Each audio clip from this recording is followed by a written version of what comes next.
ئاواییەکی قەرەباڵغی گەرمیان بەهۆی بێئاویەوە خەریکە دانیشتوانەکەی چۆڵی دەکات. گوندی بنەکەی خەپەکوێر لە ناحیە ئاوەسپی قەزای کفری 2 ساڵە گەورەترین کێشەی دانیشتوانەکەی بێئاویە.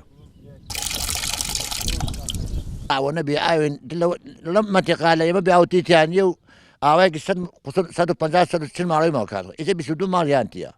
وەڵام 22 ماڵیش باوە ناکەم ئەگەر ئاوە بڕاستەر لە سەدا دەیمێنی ئەی بۆنە بێئاوی.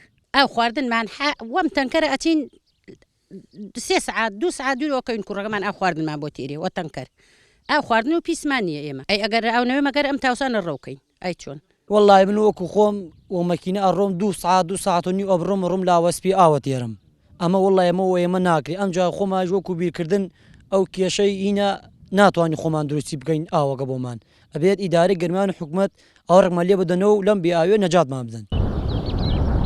ئێستا گەورەترین ئاوایی ناوچەکەیە کە 22 ماڵی تایە. نە پرۆژەیەکی ئاویان بۆ جێبەجێ کراوە و نەدەتوانن بە ڕێگای لێدانی بیریش ئاویان دەستکەوێت. ئەمە هەم بۆ خۆیان سەخڵەتیە و هەم بۆ کشت و کاڵ و پەلەوەر و مەڕووماڵاتیشیان. ئێمە لە پلانی ئەم ساڵمانە کە داوایان لێکردوون پلانی 2022 یەکێک لەوانەیە کە باسمان کردو بریتە لە چارسەرکردنی گوندی ئاوی ئەو گوندە و ئەوش تەبعانە بێت لە شوێنێکی دوورەوە بەقریبەن بە دووری 10 کیلومتر 8 کیلومتر لە دووری گوندەکەەوە بیرێکی باش دواتر بۆ ڕووی سۆندە دواتر تەنکێکی کۆنکریتی بۆ بکەی بەمە چارەسەر دەبێ. ئێمە ئێستا لەگەڵ ئاوی دەوروبەری گەرمیان لە ئەوەین کەوا دەرخسێکی باشیان بۆ حاضر بکرێ و ئازام لەم ڕۆژانە دەرخسەکە تەواو بێ و بەرزێکردنەوە بۆ لایانی پەیوەندیدار بۆی گرفتیان چارەسەر بێ بەڕاستی.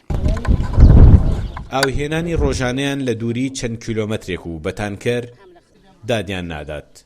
چاوەڕێن حکوومەت پێش گەرماکەی ئەم هاوینە بەدەنگیانەوە بچێت. بە قەولی خەڵکی ئاواییەکە پێشمەرگەیەکی گەرمیانی نەبووە لە وەختی خۆیدا قومێک ئاوی لەم ئاواییە نەخواردبێتەوە. بەڵام ئێستا خەڵکی ئاواییەکە خۆی بۆ دەستکەوتنی قومێک ئاو داد و بێدادیانە. سامانکەریم کورد چاد نیوز گوندی بنەکەی سەر بە قەزای کفری